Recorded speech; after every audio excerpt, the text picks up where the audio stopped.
Utajuaje kwamba mwanafunzi wako ana changamoto za kusoma?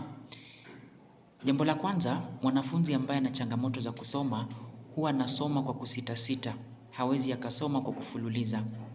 Pili, mwanafunzi ambaye ana changamoto ya kusoma huwa anashindwa kutofautisha herufi kama vile ba na pa katika kusoma kwake.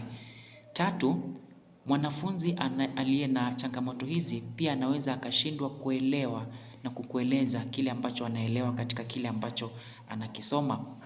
Utagundua pia kasi ya mwanafunzi huyu huwa iko chini sana wakati anasoma. Kwa hivyo hiyo pia ni dalili nyingine.